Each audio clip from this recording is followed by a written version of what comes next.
raz. Kuba, jeszcze raz.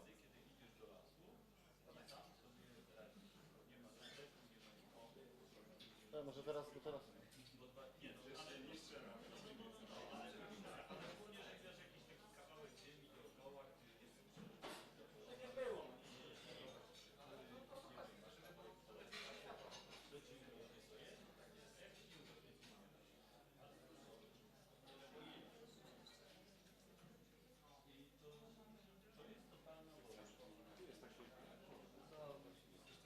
To czerwony. Tomek? Tomek? Wchodzi mi na głowę to żółte światło? Nie. Ale czy widzisz, mam tu plamę na głowie?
Macie?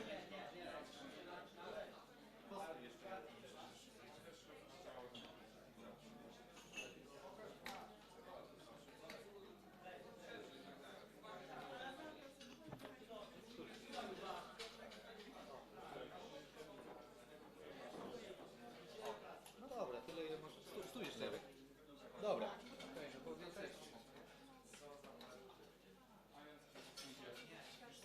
tak, żeby to zdjąć trochę z głowy. Dobra, tyle nie pomogę.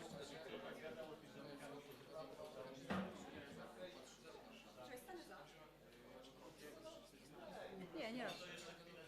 Nie, nie.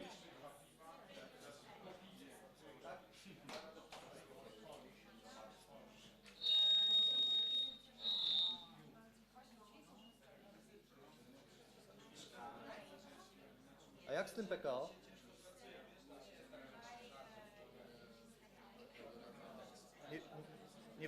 Nie wychodzi z głowy?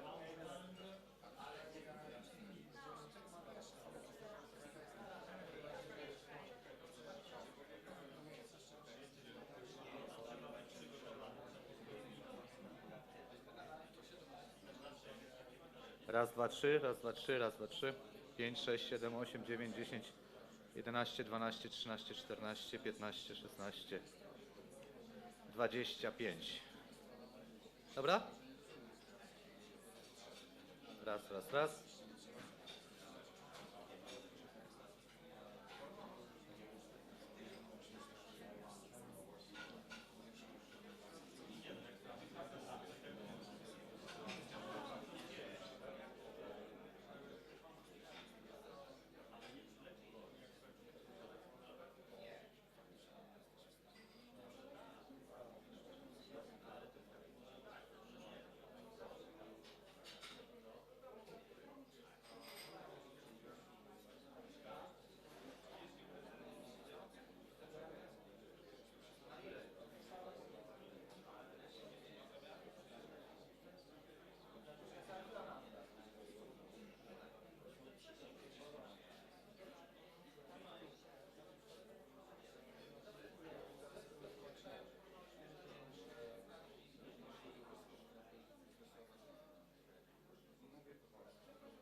Hello, everyone. Welcome. My name's Andrew Jack from the Financial Times. So it's a great pleasure to welcome you here to the FT PZU Executive Forum, focusing on the CE Plus Index, opportunities and benefits for CE and investors. I'd like to thank PZU for its support. And we're going to have a fascinating discussion over the next hour or so about the index, about border opportunities and trends across the region. But first of all, with great pleasure, I'd like to hand over to Andrzej Duda, the President of Poland, for some opening remarks.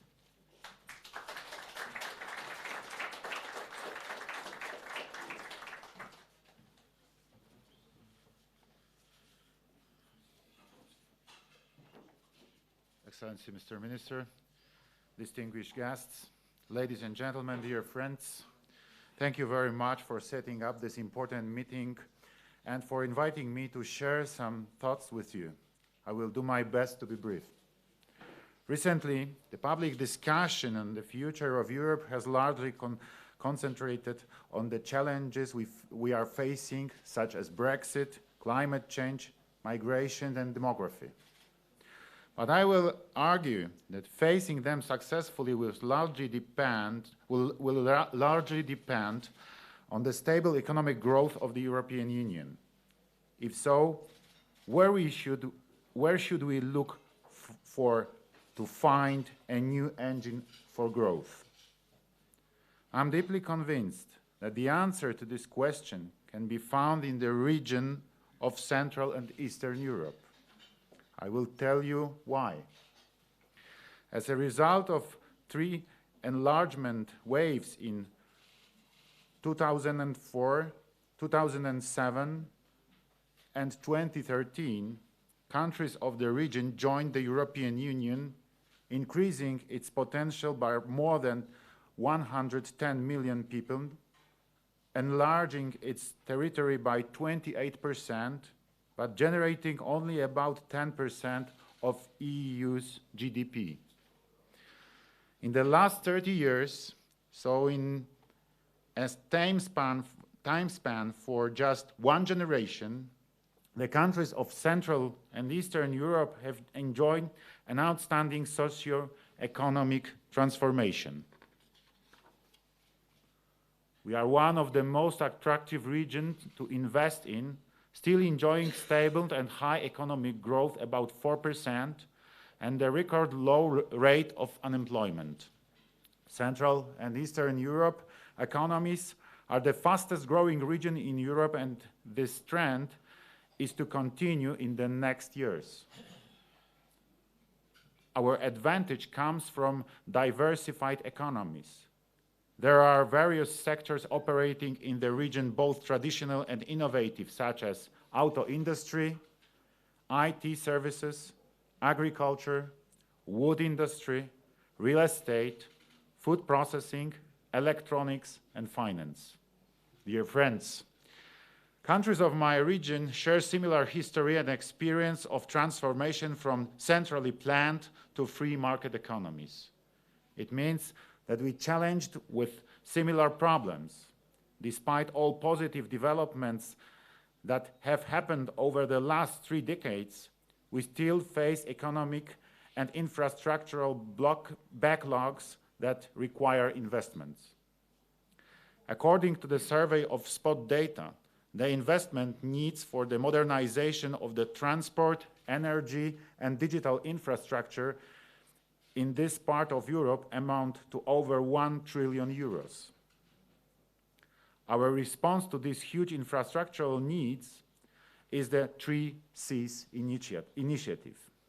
Launched in 2015, it's a community of 12 countries focused on bolstering integration of infrastructure and economies, as well as filling in the infrastructural gaps in 3 priority areas: transport, energy, and digitalization.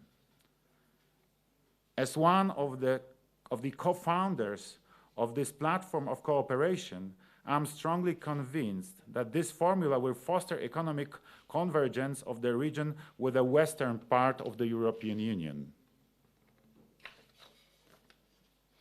The key to achieve our ambitious goals is collaboration at all levels, local, national, and regional, as well as the support of our strategic partners, European Union and the United States. I'm pleased that the last 4 years have brought significant achievements at all levels of cooperation, especially in economic dimension, which is crucial in terms of attracting private investments to the region. In June 2019, as a result of successful cooperation between Polish and Romanian development institutions, 3Cs Initiative Investment Fund was established. The fund is an investment instrument whose goal is to co-finance key infrastructure projects in the 3Cs region. What's important, that is a commercial and market-driven initiative that I firmly believe will help in attracting private investors. Ladies and gentlemen, while working together to achieve real results and to deepen cooperation between our countries and open the region to the world, we are trying to put ourselves in investors' shoes. Apart from the 3Cs Initiative Investment Fund, there is yet another financial instrument. I'm talking here about the CEE Plus Index, launched in September last year at the Krynica-Zdrój Economic Forum in Poland, so-called Polish Davos. The CEE Plus Index combines portfolios of the largest companies from Croatia, the Czech Republic, Poland, Romania, Slovakia, Slovenia, and Hungary. The launch of a joint exchange index shows something very important, that there is no competition between stock exchange in our region. There is synergy, just as there is synergy in other components of the 3Cs initiative. The CEE Plus Index is a significant step towards opening the region to the companies and investors from all over the world. This is our chance to become the economic heart of Europe. While the economy of old Europe is slowing down, Central Europe has potential to fill in the gap and present new and innovative ideas for economic development. Naturally, we know that not everybody is happy about the growth we are achieving in the 3Cs region. But it's okay. As one saying goes, you can't make omelette without breaking eggs. On the end note, let me stress that I'm deeply convinced that the CEE Plus Index will boost the region's investment attractiveness. It will also allow us to develop at an even faster pace, which is also to the benefit of the whole European Union. Thank you very much.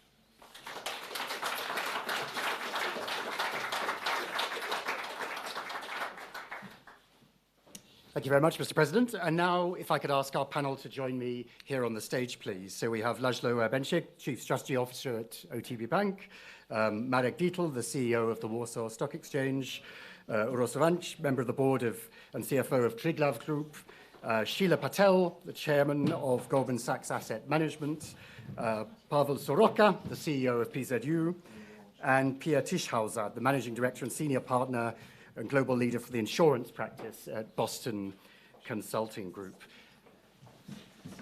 Great, okay. Maybe I'll stand. It might be. We've got a large panel, a relatively small room, and a quite limited amount of time. But I think, so the President... Thank you. So the President's already announced a little bit the CE Plus Index, which is one of the initiatives being launched here today. So maybe we might just begin with that. And Pavel, perhaps you'd like to sort of kick off just explaining a little bit about it and putting it into the wider context of what it is and why. Yes, thank you very much. And I think this is exactly the way to start. I mean, as you see, we try to make quite some stir around growing Europe, around promoting our region, around telling the story of our region. Yesterday, together with in the presence of our president Andrzej Duda and some illustrious guests, we talked also about the fact how investors should consider Central Eastern Europe for their investments, and there's a couple of initiatives that highlight this, and obviously there's the infrastructure fund. Yesterday we also launched the Business Council of leaders from the Central Eastern European region, where we say we want as business leaders to promote the region. And the question obviously is, so let's say we make a good job, people like what they hear about Central Eastern Europe, what do they do? And the challenge is that today there isn't such a thing as Central Eastern Europe as an entity. There's a couple of countries, and the question is, what do you do as an investor when you like what you hear and you think, well, I would like to buy into that story, which is a very compelling one. The story is simply to say, there is a region in the world which has the stability of a developed market, being part of the European Union, being part of NATO, having been democracies for the last 30 years, but at the same time it delivers emerging market growth. And it's very diversified, it's linked, and it's kind of poised to grow out of sheer structural elements, and it has been growing over the last couple of cycles. And if you like this as an investor, you should buy into that. And the question was, what do investors do if they like that story? Until now, we think they haven't really had a vehicle, a right channel to buy that story, and therefore we can only applaud the stock exchanges of this region, led by the Polish Stock Exchange and their CEO Marek Dietl, who have come up with the idea to create a dedicated CE index, which, in our view, and we are very happy to cooperate on this, is very well representing the growth story of Central Eastern Europe, that is very investable, that is very diversified. And so when you as an investor say, I don't really want to buy into the concrete risk of any given company or even concrete country, I would just like to make a bet on the fact that this region in a couple of years will be better off, will be grown, maybe will outpace the rest of the European Union. I want to make that bet. Now they have a vehicle to do so. So Marek, maybe coming to you, Pavel just talked about you, so perhaps you want to explain for us a little bit the value for you and also your peers in the other stock exchanges in the region about what the value is of this and how it will work. Thank you for this question. Obviously, it's a job of stock exchanges to create indexes. In last 2 years, we created, I think, dozens of them. Why this is so special for us? First of all, it took us literally 2 years to bring together the stock exchanges of the region to cooperate on that. And we initiated that because we witnessed that more and more investors, especially in Asia, would like to invest in our region, but, as Pavel correctly said, but lack the vehicle, or even single country strategy is not enough, taking into account the size of the countries in the region. Even Poland sometimes too small to large Asian investors. So that's why we brought together the CEOs of the national exchanges from the region, and we decided to build up this index.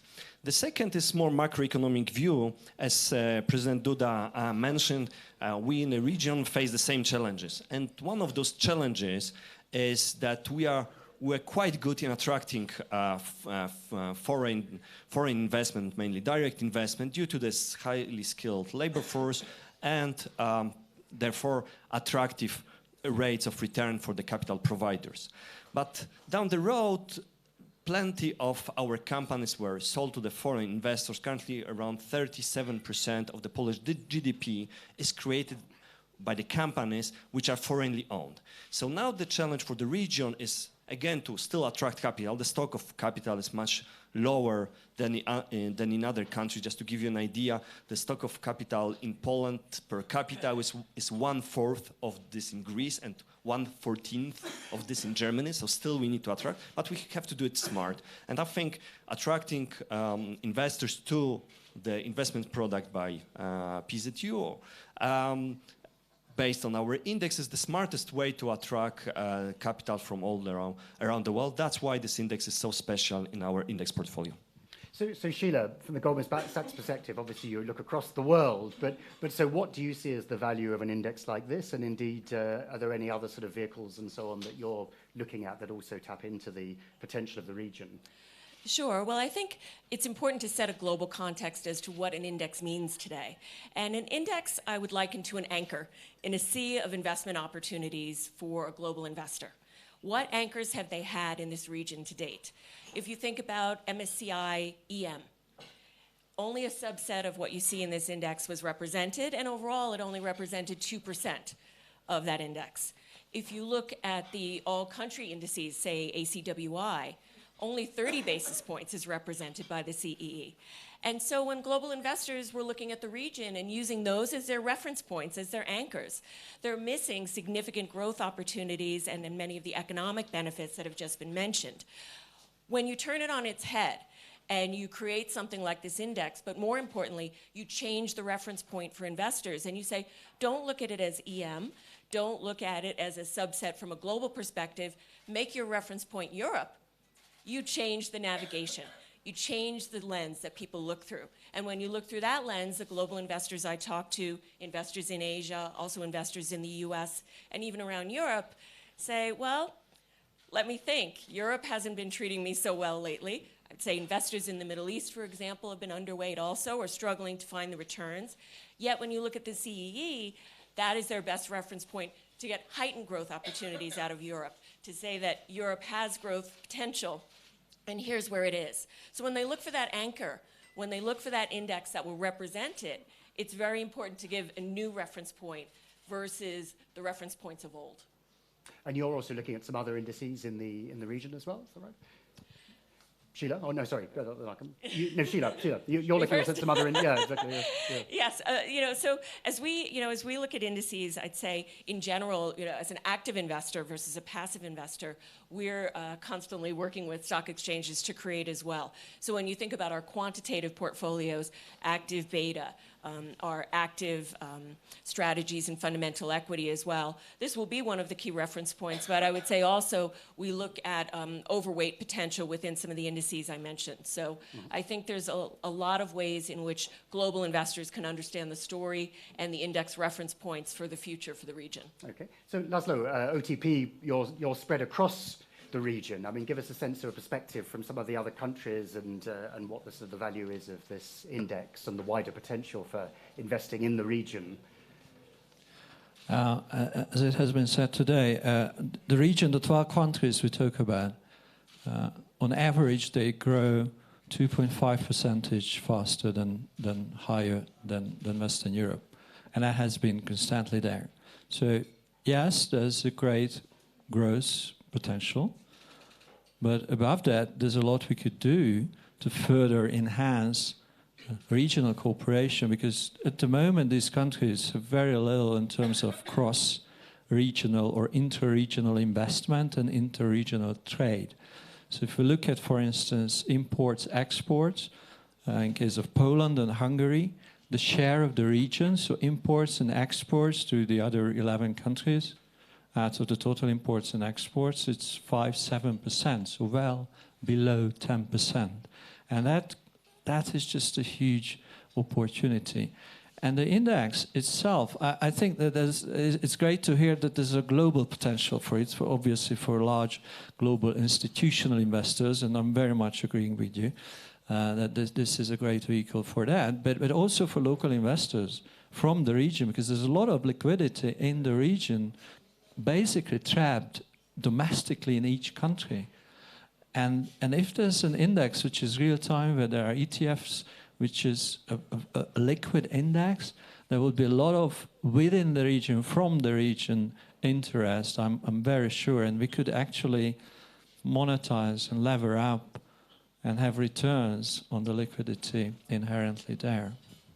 So Pia, does this resonate in terms of the value, the potential, the kind of perhaps the current underexploited potential of this sort of idea of a sort of pooling of resource and a focus on the region? So I think we heard a lot about statistics and what are actually some of the fundamentals. I'd like to underline that with some of the real work that we're at the moment doing in the region. So for us as BCG, the region has been one of the most progressive in terms of embracing data analytics and digital.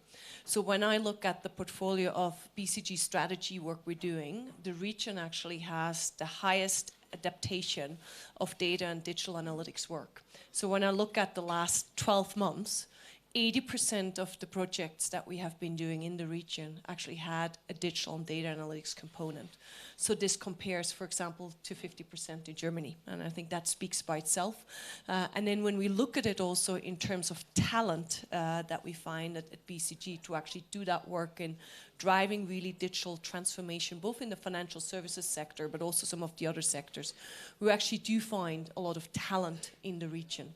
And when you think of what is needed to really transform organizations in the future to actually capture not only on innovation, but really capture value to generate growth, these are two components, right? It's really embracing change through data and data analytics and through the digital transformation end to end, but you also need to have the talent to actually do that change. So, Uros, I think there's a microphone there. Give it on the table. Yeah. So, give us a sense from your perspective about the value of this index and that underlying potential for greater growth. Yes, thank you. So maybe from our perspective, I come from Slovenia, so a relatively small country within the region, and Triglav Group is interestingly one of the biggest company there in southeastern Europe, but represents a few tenths of basis points in the index. Nevertheless, we are very enthusiastic about it. Why? Because the country and the group, offer very attractive economic indicators. We talk to a lot of investors, but we lack size, even more so than some of the bigger countries in the region. So. Talking to those investors, they like the story, they like the region, they like the company, but at the end, the size and therefore the liquidity is just not there, and therefore, what we expect to develop out of that is on a let's say mid to long-term scale is definitely more interest to invest in the region, more liquidity for companies like ours. And maybe one more point, and I think I fully agree with Laszlo here, is that this is a great start, and we fully support it, and we will probably have to work to foster the cooperation between business community and also countries, because if investors do come in the region, they will want to have one-stop shop for the region. The digitalization projects and stuff like that are very welcomed here. So Sheila and Laszlo both mentioned the sort of global versus local dimension of where the demand is. I mean, who might like to come back on, the thoughts on that balance, whether there's a lot of potential to unleash greater investment by domestic or regional investors and indeed individuals as well as institutions versus the global players? Sure, I can take a crack at it and then hand it over as well. I would say that there's quite a bit of potential with quite a need for education.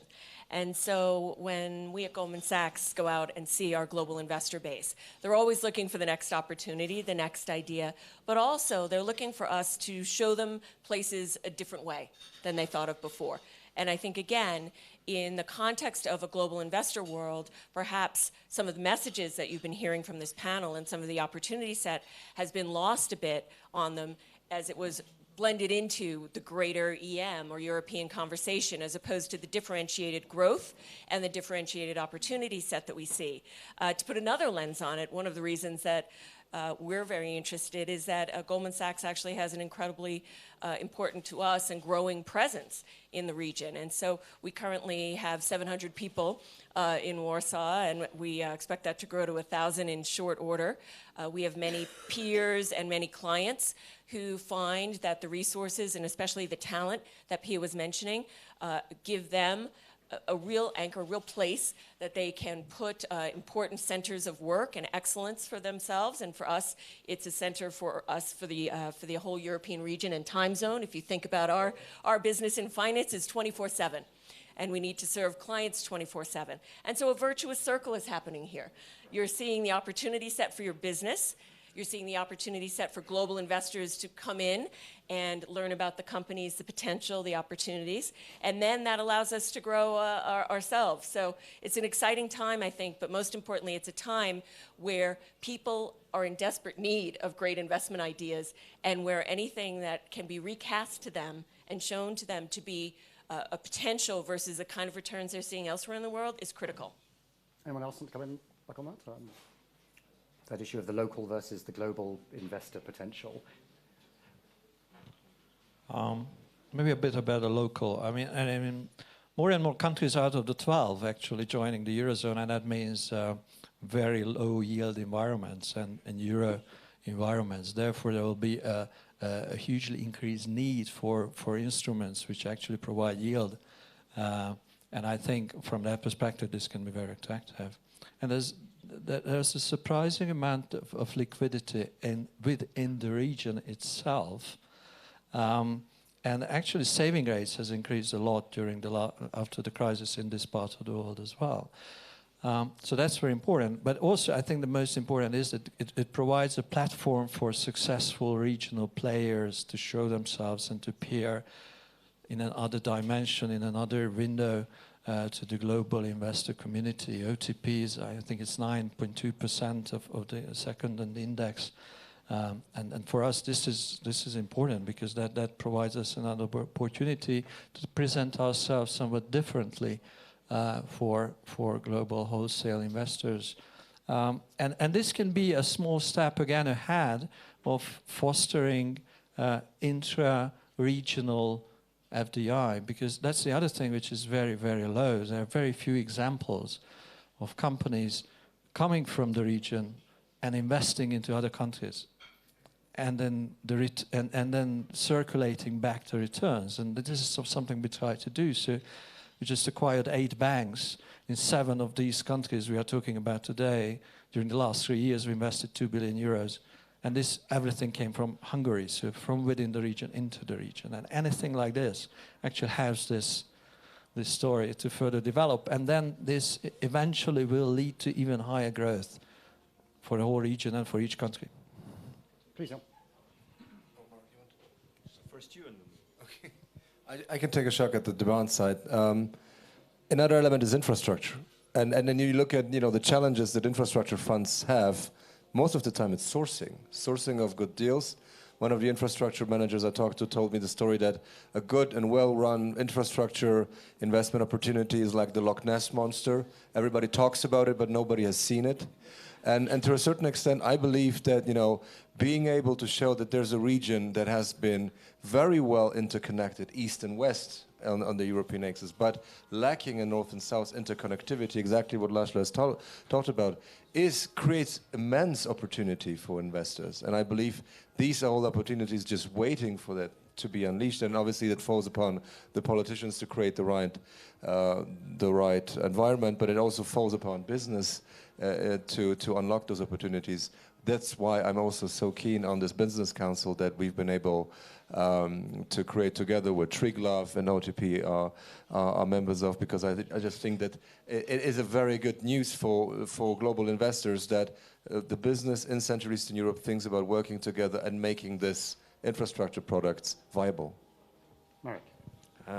So I would like to chip in from the stock exchange's perspective. What Shayla mentioned is this smart beta and trend, with really strong trend in the asset management industry, and I think it will continue. And our index is not pure, it's not really smart beta, but it's somehow not only based on the quantitative assumptions. So we downplay the role of the Polish companies in the index just to give more floor for the other countries' exchanges. Just to give an example, in broad indexes, usually there are 3 companies from Hungary. In this index, there are 13, so it's much better representation of Hungarian economy in this index. And it also plays back in the performance of the index, since we started to calculate it on the 3rd of September until yesterday. It increased over 6%, so it's performed quite well in the beginning. And what Laszlo was also mentioning, this local versus global, this approach with limiting size of Warsaw Stock Exchange listed companies and giving more space for the other. The second, not only just to replicate better the economies of the region, it was all the reason behind that was to incentivize this local stock exchanges to promote this index locally. We have great luck that Paweł Surówka is the CEO of PZU, and he immediately jumped into this project, but it did not happen in the other countries that quick, so I hope the colleagues from the other stock exchange will also find the local asset managers to use this index for their funds. And also what is a side effect of this cooperation is that we plan this year some joint road shows from various exchanges in the US and in Asia, and I think only by cooperation between the local exchanges and local ecosystems we can bring back the Central and Eastern Europe on the investment map of the world. So, of course, as there's some degree of consolidation between the three C's countries, as it were, certain other countries are pulling back, perhaps. The President mentioned Brexit, for example, and the UK. So I suppose reflecting these trends towards, to some degree, of fragmentation and thinking about, obviously, you know, these are all countries with their own history and context and traditional strengths economically and different political systems. How far really can this degree of sort of coherent economic integration really go? Who might like to have a bash? Yeah, Pia, why not? Well, I could argue being Swiss, right? You have a neutral perspective. But it's interesting because you mentioned Brexit, yeah? And I think one of the things that we have been seeing in the financial services industry, the most important piece of an industry actually to progress is transparency and also certainty on what is happening in the future. Yeah? And I think when we look at where companies have invested talent and where they've been investing, they've actually been holding on, placing new jobs in London. And we see that also as BCG, right? We actually had many of our colleagues, when they look at where they go after graduate school, they were in London and they said, you know what, I'd love to go back to Central Eastern Europe because they see the opportunities. So I think using it more from I would say, what is the both the transparency but also the fundamental structural stability is a key theme. And one of the things you were asking me, given as a strategist, what is our recommendation as we work with many firms on their 2025 strategies. We actually look with companies to become more resilient. And becoming more resilient actually means that you diversify not only your talent, but actually have a lot more of your operations where you actually believe growth is coming in the future. And to that aspect, all the fundamental signs that we heard in terms of growth is really, I think, a great opportunity for the Central European Eastern region. And I have to say, many of our clients that were hesitant now look at firms like PZU and others and see how they're driving the digital transformation and actually do realize there is a lot of change happening faster and see that as an opportunity for them actually to also think of the region a lot more strategically. Mm-hmm. What are the limits to consolidation? Yeah. Well, I don't think none of the countries have to has to sacrifice its sovereignty to come closer together as it is envisioned right now economically. Infrastructure here is very important, physical and also digital infrastructure. And I think doing that and then connecting the business world to that, and especially the capital markets, will eventually, and I'm sure that this will happen, yield results. Maybe as an example, Triglav as an investor, we are based in EU-based countries, so tell me about low interest rates, right? So, obviously infrastructure investments are something that we are looking at, have done things, and talking to a lot of investors about it. And as always in those kind of investments, you like to be a bit home biased. And home biased, we don't, we are as I said, in a relatively small country, it means regional investments, and you just don't have vehicles to do that. And especially smaller investors, as you said, full of liquidity, and if you add them together, there is an enormous potential for that. But they do lack the vehicles to do that.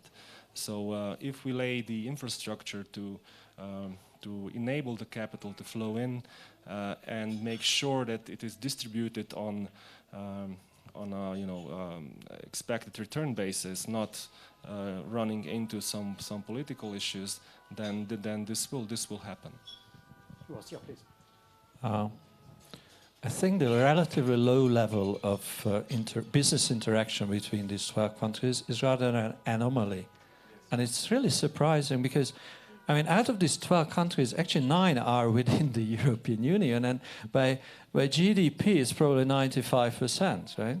So we are talking about an economic environment where all the countries are within the EU in the same institutional and so on environment without any barriers to trade, a free movement of capital, goods, people.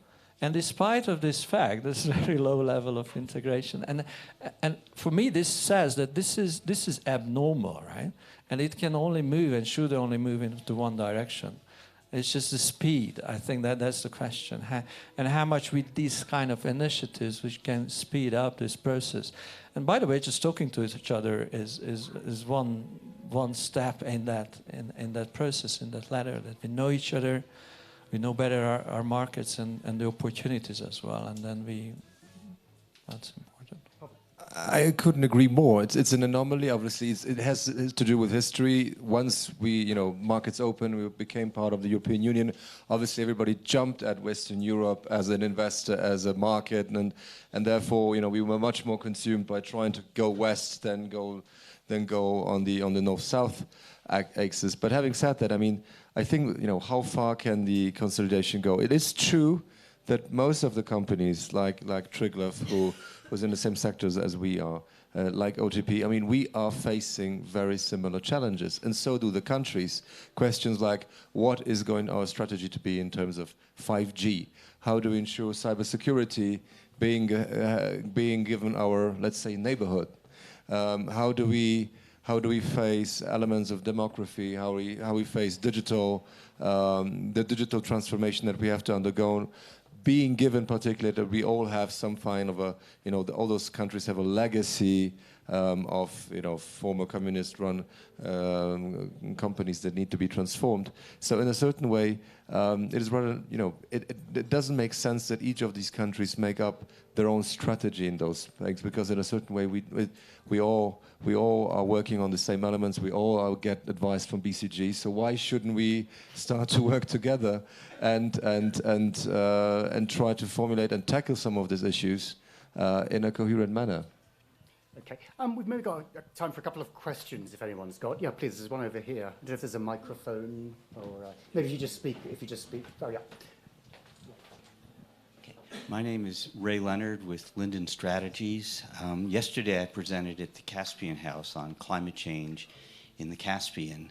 And in November, I gave a lecture series at Polish universities on climate change and fossil fuels and the challenge for Poland. And I was invited back, and actually last week I met with government officials at a number of levels about the challenge for Poland and climate change and fossil fuels. And I have a comment and then a question. Very, very brief question, yeah, please, because we're very tight on time. I mean, the basic comment, first of all, is Poland does have a reasonable way forward with regard to climate change, and that is to become more efficient with better power plants like CHP plants rather than steam turbine, to reduce greenhouse gas emissions and greater use of natural gas. And the second comment is that the EU is being incredibly foolish in how they're dealing with Poland, because there is a realistic solution to reduce. They seem to be more concerned with ideology than actually reducing greenhouse gas emissions. So the question, I have two questions. First of all, is Poland interested in turning to the United States as a strategic partner to try to reduce greenhouse gas emissions?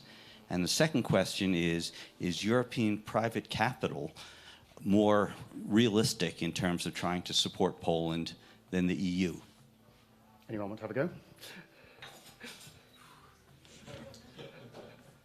I try to answer the question in a way how it plays back into the actual theme of our panel.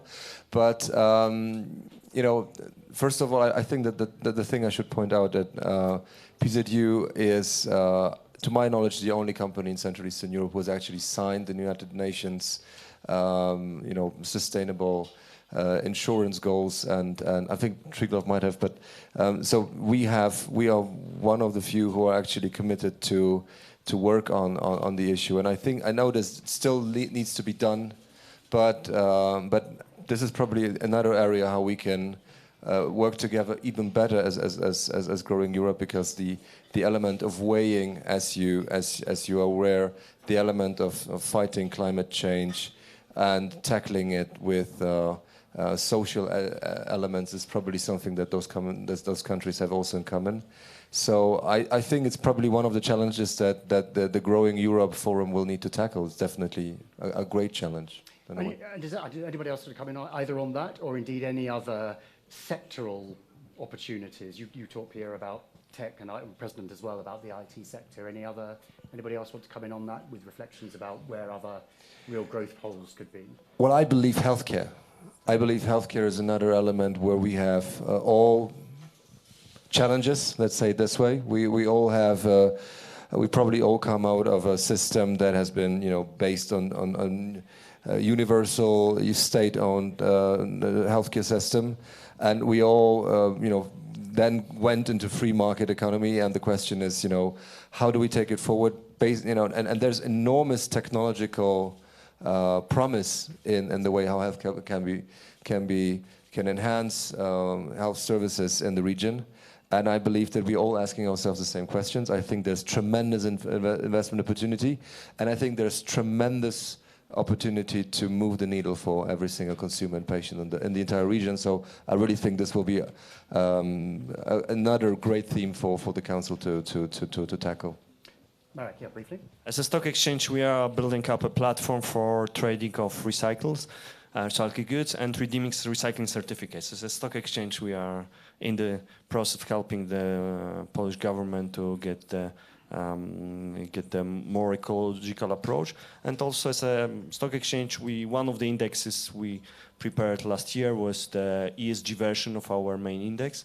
So basically, I think both private sector and the government are pretty well aware of, but there is quite a chance that there can be a case of Ecuador when the global community did not help Yosemite Park to survive, and the fossil fuels were then crude oil were exploited in this Yosemite Park.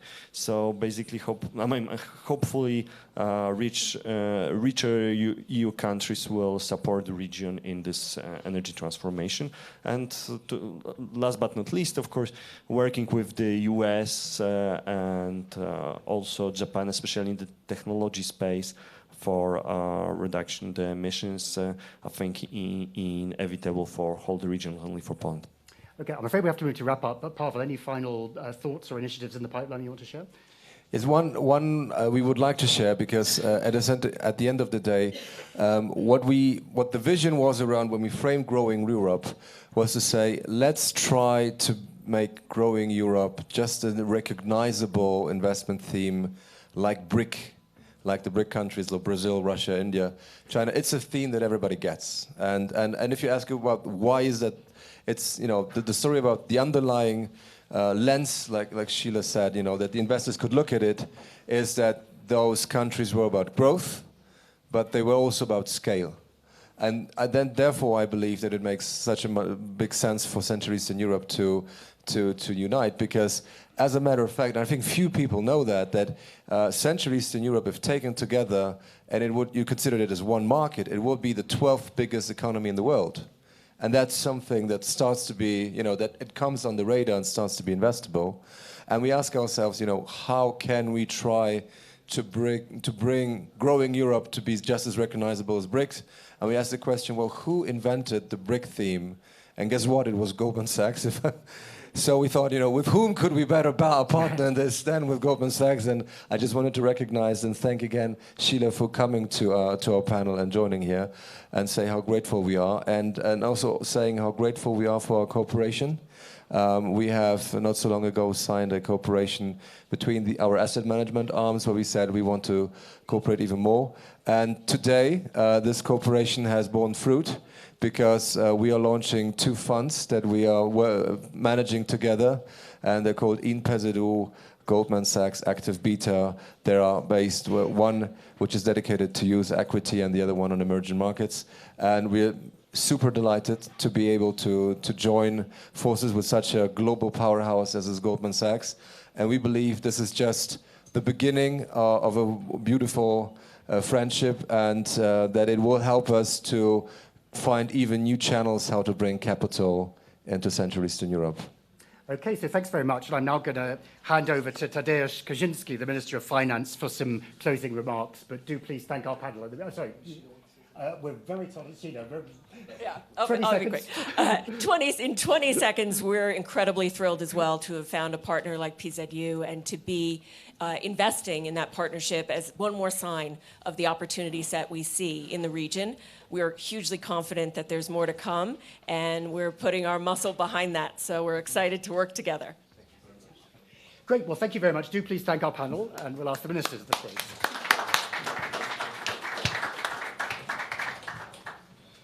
So, thanks very much. I know I'm squeezed for time, so double quick. You're right there, Andrew. So, thank you very much to Mr. President for the setting the scene and the opening remarks, and thank you to the panelists and Andrew, the MC, for the very interesting discussion, giving us some insights into what's happening, exciting insights in the area, highlighting some of the opportunities, and infecting us with the exciting times syndrome here.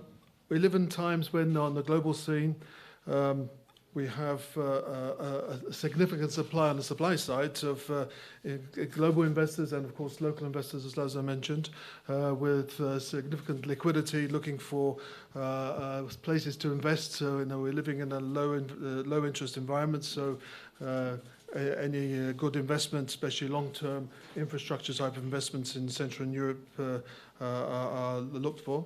We heard from Pavel about the Loch Ness monster, who everybody talks about, nobody's seen. Well, on the demand side, we actually have an elephant. Everybody can see it, or not enough people are talking about it. So the elephant, of course, is the Central European growth area. All of our economies are growing. The infrastructure is being upgraded, so tremendously new infrastructure projects are happening.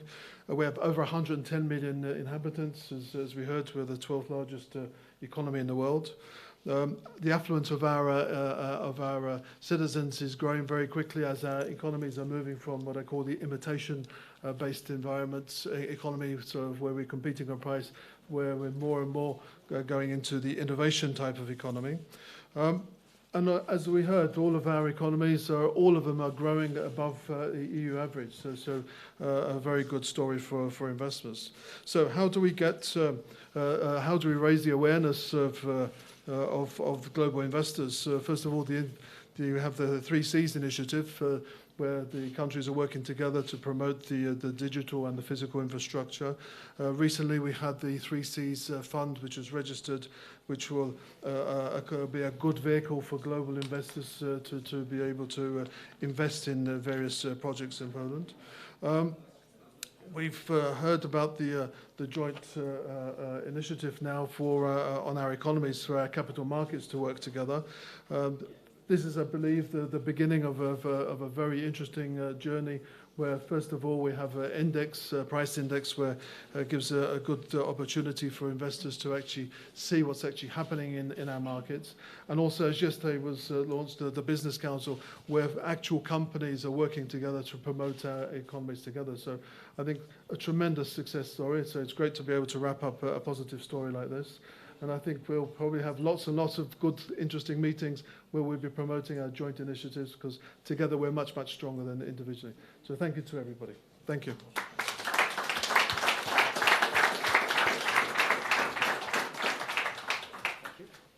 Thanks very much for coming. Maybe we can take a Patrick, would it be possible, Mr. Minister?